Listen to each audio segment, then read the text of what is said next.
Alléluia, ce sont des événements très importants et majeurs qui vont changer notre destinée et notre histoire à nous. Ce sera une destinée terrestre, céleste, enfant de Dieu, et qui va changer aussi l'histoire de l'humanité ici sur la terre. Nous avons vu ces changements majeurs sont puissants.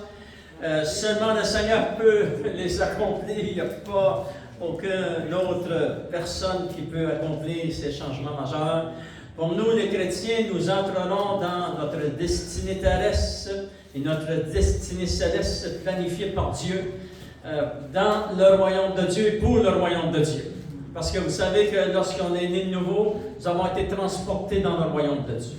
Ça fait qu'on marche dans le royaume de Dieu maintenant et ça va continuer à s'intensifier. Gloire au Seigneur. Dans Jean chapitre 14, nous avons vu que Jésus a dit « J'ai été vous préparer une place et lorsque votre place sera prête, je reviendrai et je vous prendrai. Alléluia, avec moi. » Ça, c'est le jour de l'enlèvement glorieux du Seigneur. Et aussi, nous savons que tous ceux qui nous ont précédés dans la gloire de Dieu, qui étaient sauvés, le Seigneur les a pris avant. Mais il y a cette journée merveilleuse qui s'appelle l'enlèvement de l'Église, qui s'appelle aussi la bienheureuse espérance. Jésus, c'est lui-même qui en a parlé. Gloire au Seigneur. L'enlèvement de la vraie Église de Jésus-Christ commencera lorsque Jésus viendra la prendre. Il est dit, ici sur la terre, enfant de Dieu, le compte à rebours final de l'établissement du royaume de Christ. Parce que Jésus vient pour régner sur la terre. Cette terre lui appartient et son règne sera un règne de 1000 ans et en plus un règne qui va continuer éternellement. Gloire au Seigneur. Mais ici sur la terre, ça commencera les 7 années de la grande tribulation. Le premier changement majeur que Jésus a préparé, c'est l'accomplissement final de la rédemption de notre corps. Il a promis que ce corps allait ressusciter. Pour ceux qui vont passer à travers les vivants, lorsque l'enlèvement de l'Église a lieu, ils ne passeront pas à travers la mort. Voici, je vous dis un mystère. Nous ne mourrons pas tous. Fait que si vous n'avez pas entendu ce message, vous pourrez aller aussi l'écouter sur la chaîne YouTube, Enfant de Dieu, c'est très important qu'on puisse savoir, ce sont des changements très majeurs qui s'en viennent, Enfant de Dieu, bientôt, très bientôt. Deuxième changement majeur que nous avons vu à travers cette série d'enseignements, c'est que Jésus lui-même l'a préparé, c'est-à-dire que Jésus se lèvera sur son trône parce qu'il est assis à la droite de Dieu le Père, et il va sortir devant le trône de Dieu et il descend dans les airs avec tous ceux qui sont les rachetés de l'Éternel qu'il y a maintenant au ciel, vont sortir avec lui. On se rencontre tous dans les airs à la rencontre du Seigneur, il est dit dans la parole de Dieu. Nous, les vivants, à l'enlèvement de l'Église, on change avec un corps transformé, un corps céleste.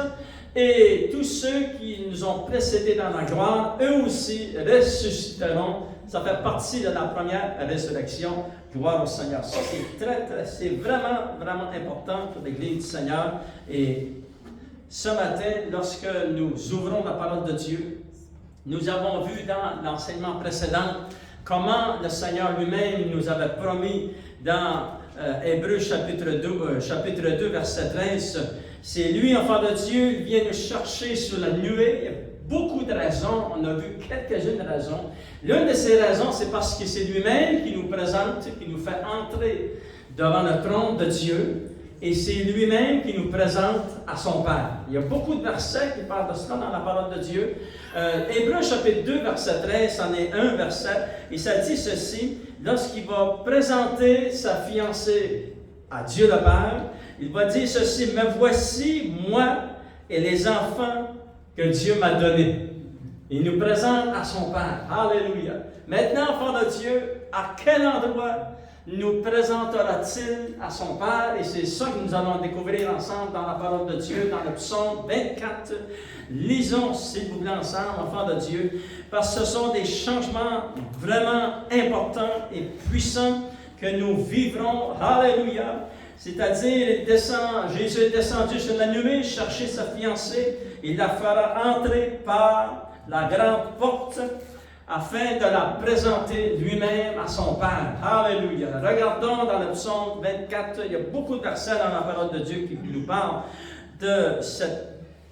Lorsque nous allons entrer dans la gloire de Dieu, mais le psaume 24 est l'un de ses références. Et on lit ensemble psaume 24, verset 1, il dit ceci, psaume de David, mais aussi ça dit « À l'Éternel, la terre et ce qu'elle renferme, le monde et ceux qui l'habitent. » Amen. Ça appartient tout à Dieu. Car il l'a fondé sur la mer, la terre, etc. Il l'a fermé sur les fleuves.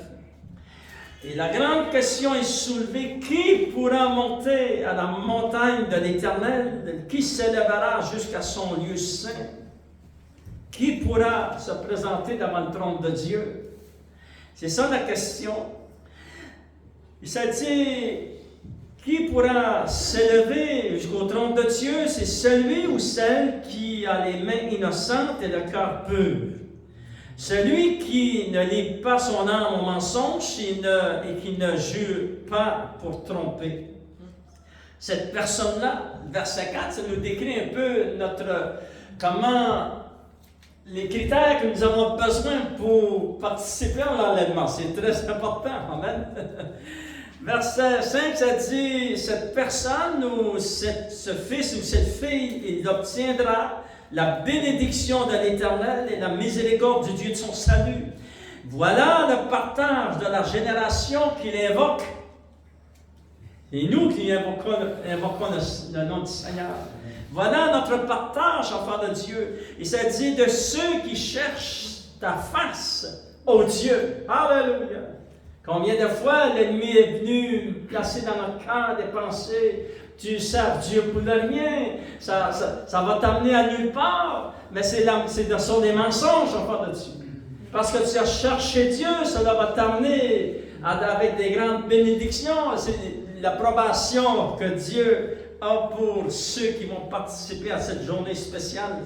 Il y a l'enlèvement de l'Église, verset 7, ça dit « Porte, élevez vos linteaux, élevez-vous, porte éternelle, et que le roi de gloire fasse son entrée. » Qui est ce roi de gloire? L'Éternel fort et puissant, l'Éternel puissant dans les combats. Porte, élevez vos linteaux, élevez-les, porte éternelle, et que le roi de gloire fasse son entrée.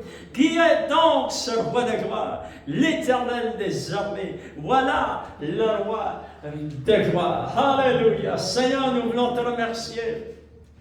Pour la parole de Dieu, nous pouvons fonder notre foi dans les Saintes Écritures parce que c'est la parole de notre Dieu et c'est la vérité. Je te demande de nous révéler les Saintes Écritures et qu'on puisse comprendre et saisir ces grands changements que tu vas amener, Seigneur mon Dieu. On te donne toute l'honneur, la gloire et la puissance.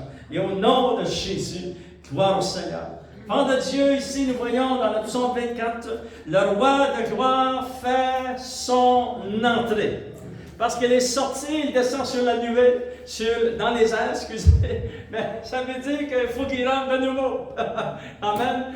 Et il va entrer de nouveau devant le trône de Dieu, mais cette fois-ci, il est accompagné avec sa fiancée et avec tous ceux qui ont reçu un corps céleste. Amen. Alléluia. Maintenant, la grande question avait été posée, enfant de Dieu.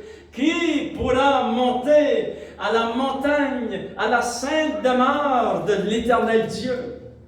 Vous savez, enfant de Dieu, nous pouvons, par la prière aujourd'hui, parce que c'est la grâce de Dieu, nous vivons dans la dispensation de la grâce de Dieu, et en esprit, nous pouvons, enfant de Dieu, présenter devant Dieu nos prières. Mais ici, ça parle, enfant de Dieu, de tous ceux, physiquement, qui vont se présenter devant le trône de Dieu.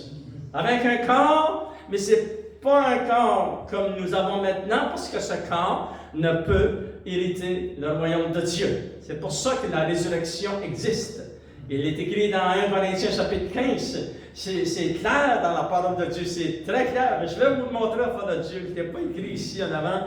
Mais je vais vous montrer ce verset parce que c'est un verset très important. Et nous lisons souvent. Mais on veut regarder ce verset, il dit 1 Corinthiens chapitre 15, verset 50. Ce que je dis, frère, c'est que la chair et le sang ne peuvent hériter du royaume de Dieu. et que la corruption n'hérite pas l'incorruptibilité. C'est-à-dire que le corps que nous avons aujourd'hui, qui est un corps terrestre, un corps charnel, et qui a besoin d'être changé à un corps céleste, ce corps ne peut pas se présenter devant le trône de Dieu. Et là, on dit merci Seigneur. Parce qu'il y a beaucoup, sans se repentir et changer de vie, auraient voulu entrer devant le trône de Dieu avec leur corps et puis brasser pas mal de choses, mais ils ne peuvent pas. C'est impossible. Et puis, ce n'est pas automatique non plus que tous les gens vont hériter l'incorruptibilité. Comment ça se fait? C'est par la repentance et la conversion au Seigneur et en marchant de tout notre cœur, avec toute notre énergie vers ce but. Enfant de Dieu, c'est enfin de saisir Jésus-Christ comme lui-même nous a saisis. Alléluia! C'est-à-dire, nous nous positionnons pour le jour glorieux de la bienheureuse espérance, parce que c'est avec un corps céleste que Jésus nous fait entrer devant le trône de la grâce. Alléluia! Afin que nous puissions y demeurer et ne jamais plus en être séparés. Alléluia! Ça, c'est très important. Parce que ça dit dans la parole de Dieu que le jour vient lorsque Christ établit son royaume sur la terre pour les 1000 ans de paix qui va régner sur la terre. Nous allons avoir accès dans le trône de Dieu et on va venir sur la terre parce qu'on va régner avec Christ. On va pas rentrer, sortir comme il dit dans l'Apocalypse, vous vous souvenez de ce verset. Mais ici, lorsqu'on est présenté devant le trône de Dieu, c'est pour ne plus jamais en être exclu. Ça, c'est vraiment plus ça. C'est-à-dire qu'on ne pourra plus, on va avoir passé le test, l'épreuve de notre foi.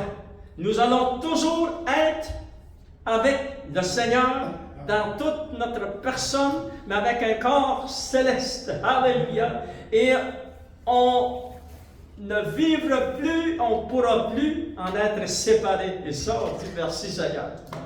Alléluia. Parce que le Seigneur a fait des miracles extraordinaires enfants de Dieu. Nous voyons dans les Saintes Écritures, on va le lire ensemble, lorsque la parole de Dieu vraiment très bien divisée et expliquée, c'est Jésus lui-même. Vous savez que l'Apocalypse a été donné à Jean à travers l'ange de Dieu, et Jésus qui va expliquer tout le livre de l'Apocalypse, c'est-à-dire la parole de Dieu. Vous savez, il y a 7 heureux ceux qui lisent le livre. Il y a 7 heureux dans l'Apocalypse, et un jour, j'ai le temps, je ferai un enseignement là-dessus. Il s'est dit dans la parole de Dieu que le Seigneur lui-même en a fait, comment je vous dirais ça, la division. Il y a la première partie, la deuxième et la troisième partie. Alléluia, c'est le Seigneur qui a planifié tout le déroulement de ce livre important, enfant de Dieu, pour l'Église du Seigneur aujourd'hui. Apocalypse chapitre 1 nous révèle que Jésus est dans son corps comme souverain sacrificateur. Aujourd'hui, il intercède pour moi et vous. Alléluia. Il est notre souverain sacrificateur. Il est l'agneau qui a été sacrifié. Il est le sacrifice et le sacrifié. C'est lui, enfant de Dieu, qui a payé pour nous. On voit ça dans l'Apocalypse chapitre 1. La deuxième partie, c'est toute l'histoire de l'Église, dans laquelle nous sommes aujourd'hui encore. Mais cette dispensation de la grâce arrive à son terme. Elle arrive vers la fin, enfant de Dieu. Nous sommes dans les dernières heures de la dispensation de la grâce de Dieu. Alléluia. Et nous allons entrer dans la troisième étape du livre de l'Apocalypse, qui est chapitre 4 et chapitre 5. Et après ça, enfant de Dieu, les 7 années de la grande tribulation, partie du chapitre 6, jusqu'au retour du Seigneur Jésus, au chapitre 19. Mais maintenant, on va lire, enfant de Dieu, s'il vous plaît, on tourne ensemble dans l'Apocalypse chapitre 4, parce que lisons l'atmosphère et tout ce qui va se passer lorsque le Seigneur nous a fait rentrer sa fiancée. Alléluia. Devant le trône de Dieu, il est descendu sur la nuée, mais il nous ramène devant le trône de Dieu. Et pour quelques instants, avec mes petits mots d'être humain, je vais essayer de vous expliquer, enfants de Dieu, ce qui va se passer, mais c'est certain que l'atmosphère et la puissance qu'il y aura lorsqu'on sera devant le trône de Dieu dépassent nos attentes et notre compréhension. Mais on va lire ensemble dans Apocalypse chapitre 4, il est dit ceci.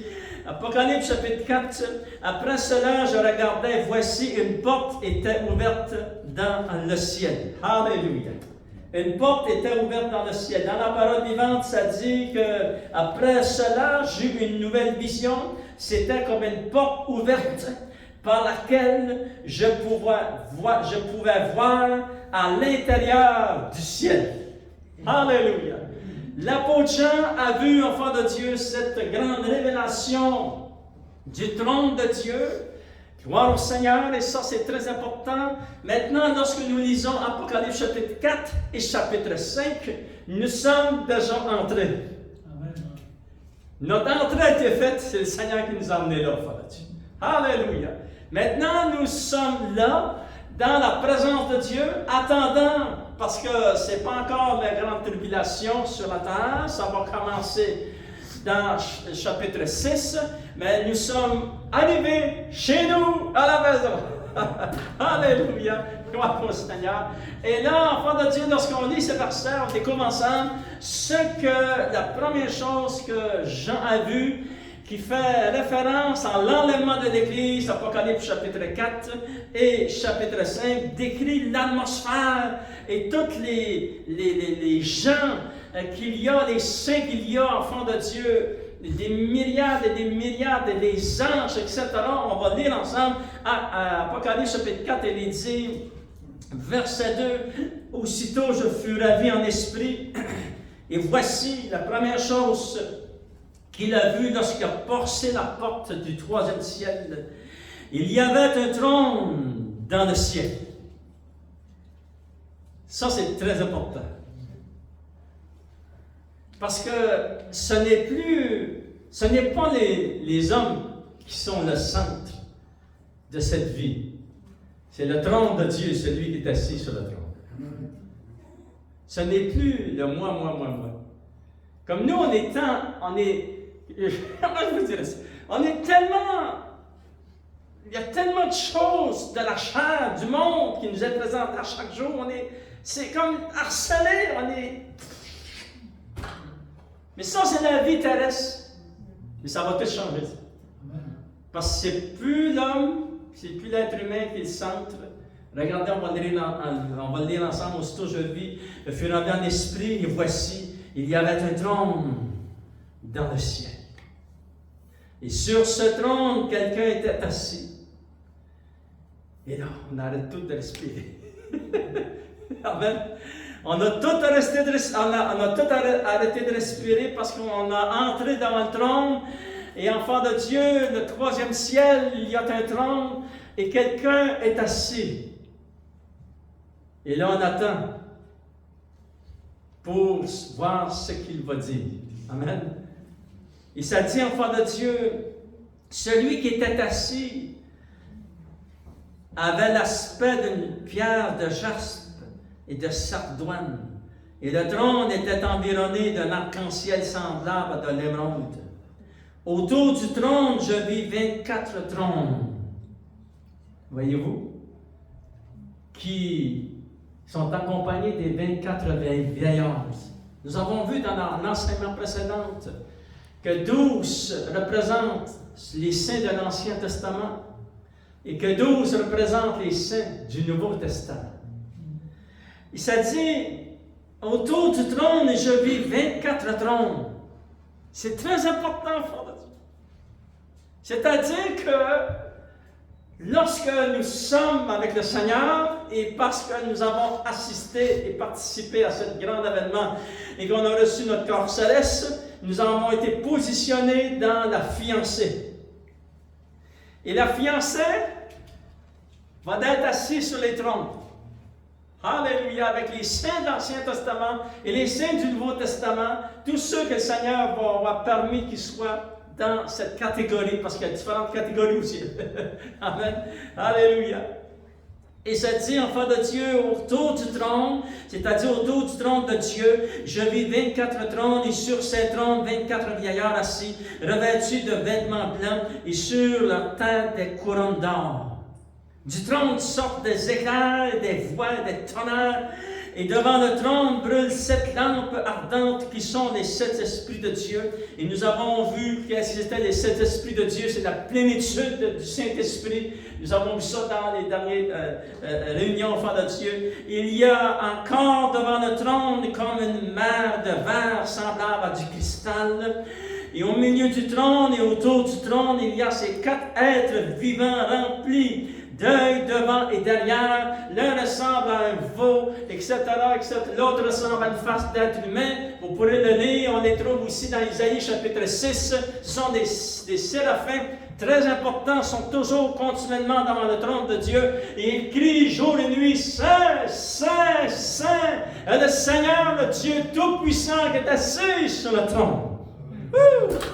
Alléluia. Et lorsque ces êtres vivants, vous voyez différentes catégories de personnes et d'entités au ciel et d'angéliques qui sont alors enfants de Dieu. Et lorsque ces 4 êtres vivants crient devant le trône de Dieu, crient Saint, Saint, Saint, qu'est-ce que la réaction de ceux qui sont des humains revêtus avec un corps céleste? Regardez verset 9. Quand les êtres vivants rendent gloire et honneur et action de grâce à celui qui est assis sur le trône, il y a celui qui vit au siècle des siècles, et rend gloire et honneur à Dieu le Père, qui est assis sur le trône. Et le Fils. Ils rendent gloire et honneur. Et donc, qu'est-ce qu'on fait? Regardez. Et les 24 vieillards se prosternent devant celui qui est assis sur le trône. Ils adorent celui qui vit au siècle des siècles. Ils jettent leur couronne devant le trône en disant, Tu es digne, notre Seigneur et notre Dieu, de recevoir la gloire, l'honneur et la puissance. Car tu as créé toutes choses et c'est par ta volonté qu'elles existent et qu'elles ont été créées. Ça, c'est les premiers instants lorsqu'on nous entrons devant le trône de la gloire. On va pouvoir se regarder, on va pouvoir dire on est arrivé à la maison. Alléluia, devant le trône de notre Dieu, enfant de Dieu. Et regardez, enfant de Dieu. Il y a des myriades et des myriades et des milliers d'êtres humains qui sont devant le trône de Dieu. Puis il y a des milliards, des milliards et des milliers d'anges, d'anges de toutes sortes qui sont devant le trône de Dieu. Il y a les 4 êtres vivants. Puis pour ceux qui sont demandés s'il allait y avoir d'autres choses dans le ciel, ou d'autres, est-ce qu'il allait y avoir des animaux dans le ciel, ou autre chose, on va lire ensemble. Voyez-vous, enfants de Dieu. Regardez dans l'Apocalypse chapitre 5, parce qu'on est encore devant le trône de Dieu. Amen. Ce sont des changements très importants, majeurs et puissants qui sont en train de se dérouler ici, enfants de Dieu. Et ça, ce sont des changements qui vont amener de très grandes bénédictions pour l'éternité sur nos vies. Apocalypse chapitre 5, nous savons que l'ouverture des 7 années de tribulation vont commencer très bientôt, mais que Jésus a été trouvé le seul digne d'ouvrir les sceaux qui vont commencer les 7 années de tribulation ici sur la terre. Et il dit au verset 8, ça dit, quand il eut pris le livre, les 4 êtres vivants, souvenez ces 4 êtres vivants qui crient jour et nuit, Saint, Saint, Saint. Qu'est-ce qu'ils ont fait? Et les 24 vieillards, ce sont tous les saints dans l'Ancien Testament et les saints du Nouveau Testament, jusqu'à l'enlèvement de l'Église, ça dit, se prosternèrent devant l'agneau, tenant chacun une harpe et des coupes d'or remplies de parfums qui sont les prières des saints. Et ils se sont mis à chanter, ils chantaient un cantique nouveau en disant, Tu es digne de prendre le livre, Seigneur, d'en ouvrir les sceaux, car tu as été immolé. Et tu as racheté pour Dieu, par ton sang des hommes de toute tribu, de toute langue, de tout peuple, de toute nation. Amen. Oh, c'est bon. Alléluia. Gloire au Seigneur. On est tous égaux aux yeux de Dieu. Amen. Langue, nation, qu'importe, le Seigneur nous regarde tous pareil. Il n'y a pas des nations qui sont moins que l'autre. Aux yeux de Dieu, ça c'est aux yeux du monde. Les chicanes et les misères, on les voit chaque jour. Mais aux yeux de Dieu, on est tous égaux. On est tous sa création. Il est dit ceci, enfant de Dieu. Regardez au verset 11. Ça dit, je regardais, j'entendis la voix de beaucoup d'anges autour du trône. Et des êtres vivants, il y en a 4 autour du trône. Et des vieillards. Ça, c'est les 24 vieillards qui représentent les saints de l'Ancien Testament, les saints du Nouveau Testament. Et regardez le nombre, ça dit, leur nombre était de myriades, de myriades et de milliers de milliers. Et les 4 êtres vivants et les anges, toutes les catégories d'anges qui sont là et tous les humains qui sont là avec un corps céleste, tous ensemble, dans une même voix, dans un même cœur. Ils ont dit ceci, ils disaient d'une voix forte, imaginez-vous, enfants de Dieu, si vous êtes parmi cette foule, et c'est certain qu'on va être là, tous ceux qui sont nés nouveaux vont être là, et ça dit, enfants de Dieu, que tous ensemble, des milliers, de milliers, de milliards vont dire ceci, ils disaient d'une voix forte, l'agneau qui a été immolé est digne de recevoir la puissance, la richesse, la sagesse, la force, l'honneur, la gloire et la louange. Et là, on va tout dire en même temps. Imaginez-vous le son, la puissance va sortir de notre bouche. Voir qu'on va déclarer la grandeur de notre Dieu. Regardez au verset 13, ça dit, il y a d'autres catégories qui vont dire quelque chose. Et toutes les créatures qui sont dans le ciel. Ça répond à notre question. Parce que nous savons aussi qu'il y a des chevaux blancs dans le ciel, ça c'est certain. Ça, il n'y a aucune question. On le sait que lorsque Élie était en haut au ciel, était avec le char de feu, est venu avec des chevaux blancs, il remonte au ciel, etc. Lorsque Jésus revient, Apocalypse chapitre 19, nous savons que nous revenons monter sur des chevaux blancs. Enfin, au moins on sait qu'il y a des chevaux blancs, mais il y a plus que cela. Et là, regardez, on va le lire ensemble, c'est très important dans cette reine. Et toutes les créatures qui sont dans le ciel, sur la terre, et sous la terre, et sur la mer, et tout ce qui s'y trouve, je les entendis qui disaient, qu'est-ce qu'ils disaient ces créatures? À celui qui est assis sur le trône, à l'agneau, soit l'honneur, la louange, la gloire et la force au siècle des siècles. Et les 4 êtres vivants, c'est ces 4 séraphins, enfants de Dieu, disaient, eux, on crie, on commence à dire, Amen! Et ça dit, les vieillards, ce sont tous les saints dans l'Ancien et du Nouveau Testament. Et ça dit, les vieillards se prosternèrent et adorèrent. Et là, on dit, Seigneur, c'est merveilleux. J'ai hâte à cette journée-là, vous avez hâte à cette journée-là. C'est pour ça que vous avez mis votre vie chrétienne. Tous ceux qui vont pouvoir monter devant le trône de Dieu avec un corps céleste, nous l'avons vu dans le psaume 24, ce sont ceux qui ont marché avec le Seigneur. Vous l'avez cherché de toute votre vie, de tout votre cœur. Vous avez resté attaché à Dieu. Les choses du monde, vous en tirez vous aussi. Les péchés sont venus, les tribulations sont venues, les épreuves de la vie sont venues, mais vous avez resté fidèles. C'est ça que Dieu cherche. Il recherche des serviteurs, des servants fidèles. Alléluia. Maintenant, enfants de Dieu, lorsque nous sommes devant le trône de la grâce, voici le 3e changement majeur que Jésus va accomplir. Jésus nous a fait entrer dans la plénitude du royaume de Dieu pour ne plus jamais en être séparés. Soulignez cela. Écrivez-le sur une feuille dans votre Bible à quelque part. Jésus en est tellement de changements qu'il nous a présenté devant le trône de Dieu et devant le royaume de Dieu. Ce royaume qui sera terrestre et céleste. Et dans la Bible, ça dit même que c'est le royaume éternel. Et on n'en sera plus jamais séparés. Alléluia! Gloire au Seigneur. Première chose, enfant de Dieu, que s'est passé, enfant de Dieu, lorsque le Seigneur nous a emmenés devant le trône de Dieu, nous avons été introduits devant le trône. C'est quelque chose. Nous avons été introduits devant le trône de Dieu. La première chose que j'ai vue, c'est un trône sur lequel quelqu'un était assis. C'est le trône de Dieu qui est situé. Où se trouve le trône de Dieu? La Bible l'explique. Il est situé au nord de l'univers. Regardez dans le psaume 48, enfants de Dieu. Alléluia. Gardez votre doigt dans Apocalypse chapitre 4. Probablement qu'on va y revenir, mais on va juste regarder quelques versets dans le psaume 48. Il y a aussi dans Isaïe chapitre 14, verset 13, et d'autres versets aussi dans la parole de Dieu.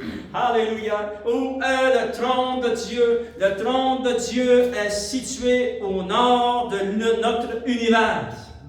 Et personne ne peut y parvenir, c'est nous qui allons y parvenir avec un corps céleste. Alléluia. Il est dit dans le psaume 48, verset 2, l'Éternel est grand.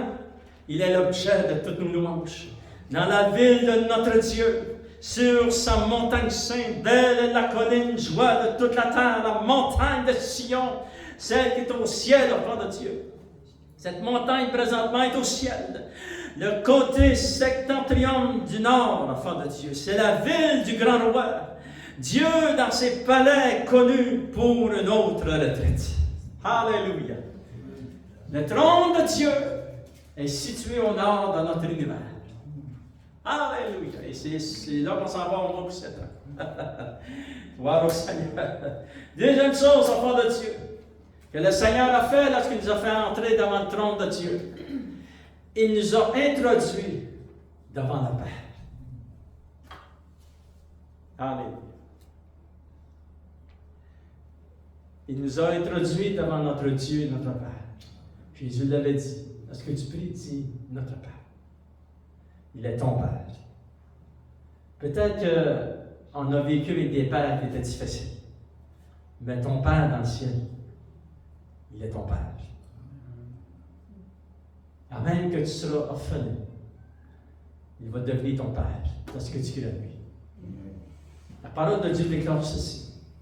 Sans enfant de Dieu, c'est un état de fait accompli qui va s'accomplir dans ces instants lorsque nous allons entrer devant le trône de Dieu. Celui qui est assis sur le trône, c'est ton Père, c'est ton Dieu. Alléluia. Pour l'éternité, c'est ton Dieu. Il est dit dans Jacques, chapitre 1. Vous vous souvenez de ces versets, mais on va le relire ensemble. Jacques, chapitre 1. Il est dit au verset 5. Ne vous y trompez pas, mes frères bien-aimés ou mes fils ou mes filles bien-aimées. Ça dit, toute grâce excellente et tout don parfait descend en haut du Père des lumières, chez lequel il n'y a ni changement ni ombre de variation. Et il nous a engendrés selon sa volonté. Vous avez été sauvés, c'est selon sa volonté, restez en sa volonté. Par la parole de la vérité, afin que nous soyons en quelque sorte des prémices de cette créature. Dieu est en train de se faire un nouveau peuple, enfant de Dieu. Et le royaume de Dieu s'en vient ici pour s'établir sur la terre. Mais Dieu est le Père des lumières. Lorsque nous entrerons dans tout cet aspect de la puissance et de la gloire, et de la majesté, de la lumière de Dieu. Vous savez qu'est-ce que ça va faire, enfant de Dieu? Ça va nous envahir. Nous allons revêtir la puissance et la gloire et la lumière de Dieu, notre Père. Alléluia, nous serons un avec lui, enfant de Dieu. C'est lui qui était assis, l'apôtre Jean dit, est assis, avait l'aspect d'une pierre de jaspe transparente et de sardoine. L'adoration est dirigée vers le trône et celui qui est assis sur le trône. Notre adoration va être dirigée vers lui, enfant de Dieu. Alléluia. Puis autour du trône, Jean a vu ces 24 trônes.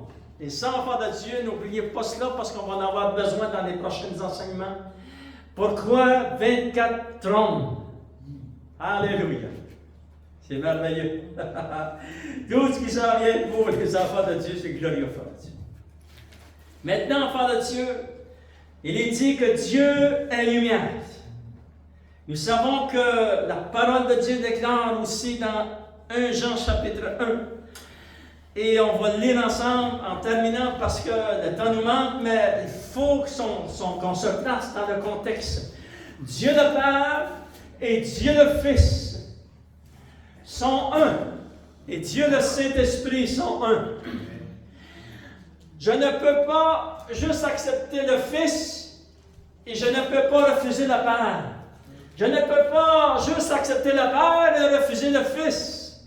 C'est impossible. Ils sont unis, ils sont un seul Dieu. Nous avons vu que le Père est lumière. Et regardons dans 1 Jean chapitre 1, enfant de Dieu, verset 1, il dit ce qui était dès le commencement, ce que nous avons entendu, ce que nous avons vu de nos yeux, ce que nous avons contemplé et que nos mains ont touché concernant la parole de vie. Car la vie a été manifestée. Et les apôtres ont dit, nous l'avons touché. Nous l'avons serré. Jean a penché son oreille sur sa poitrine. Et lorsqu'il a penché son oreille sur la poitrine du Seigneur, il a entendu le battement du cœur du Fils de Dieu, enfant de Dieu. Il a entendu la vie battre. Alléluia. Il a dit ceci, ce que nous avons vu et entendu, nous vous l'annonçons à vous aussi, enfants de Dieu, afin que vous aussi vous soyez en communion avec nous. Notre communion est avec le Père et avec le Fils. Son Fils Jésus-Christ. Regardez au verset 5, la nouvelle que nous vous avons apprise de lui, c'est-à-dire de Jésus, et que nous vous annonçons, c'est que Dieu est lumière et qu'il n'y a en lui aucune ténèbre. J'ai vu, il y a quelques jours, il y a toutes sortes d'informations qui circulent sur les chaînes, les réseaux sociaux, etc.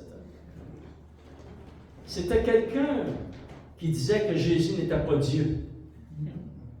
Quelle ignorance!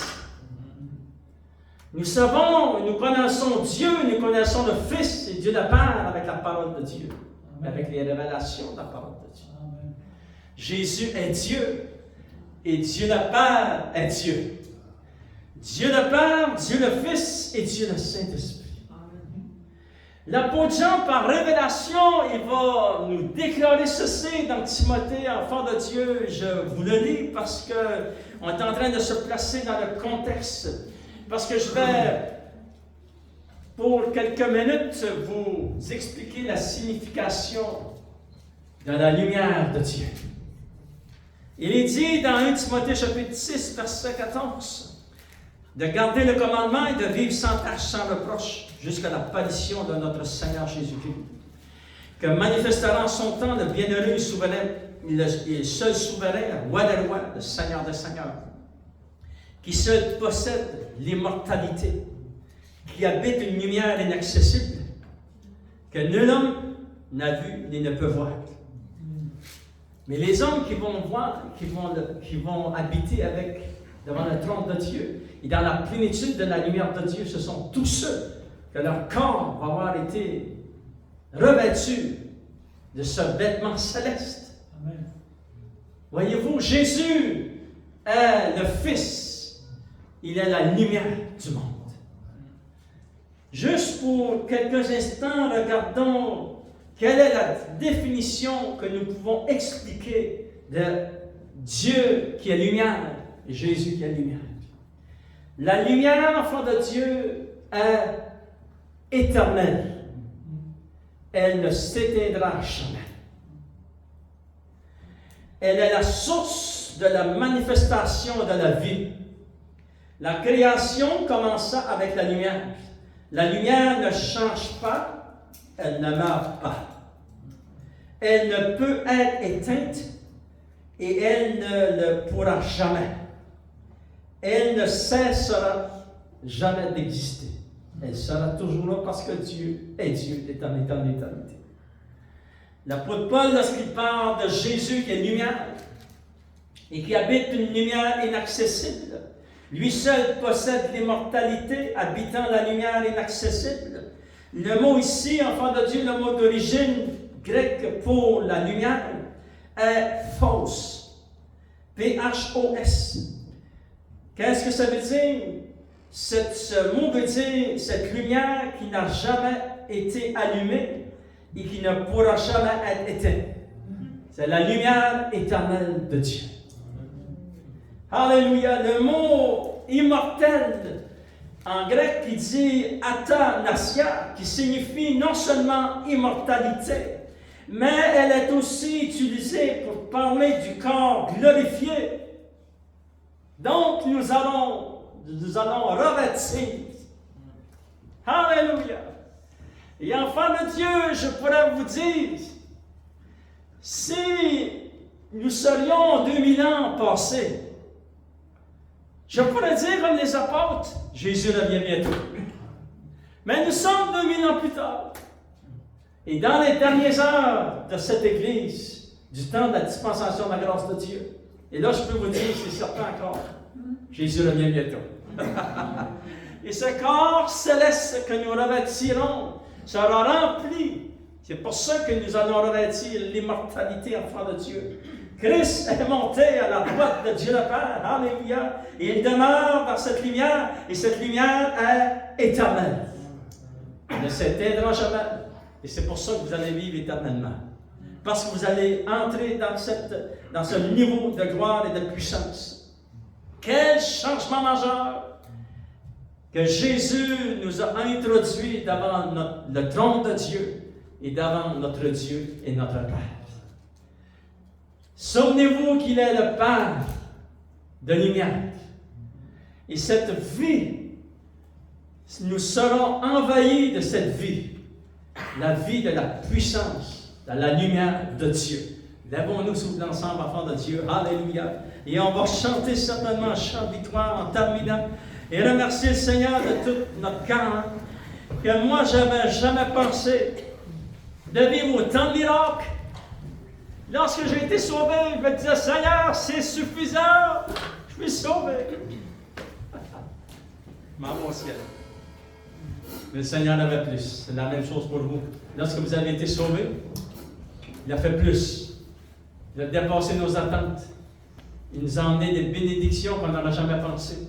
Ce sont des révélations de la puissance de Dieu que nous allons vivre, enfants de Dieu. C'est extraordinaire. Tout ce que le Seigneur a préparé d'avance. Des changements majeurs. Chantons ensemble, enfants de Dieu, ce chant merveilleux ce matin. Alléluia. Toi la gloire, Seigneur. Oh, Dieu de la gloire. Vois ce que Dieu a fait. Vois ce que Dieu a fait.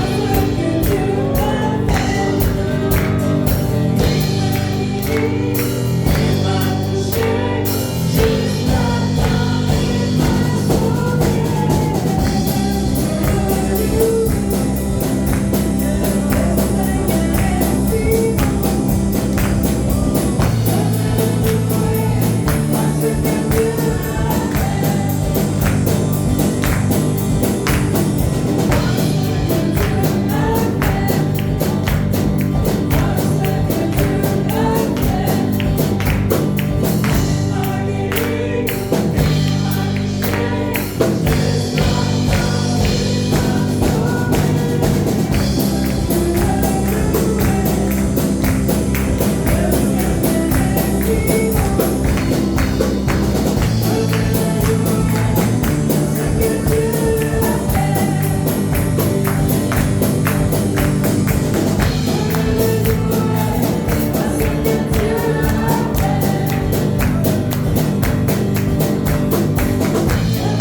Que Dieu bénisse, allez dans la paix, la joie de votre maître et gloire au Seigneur.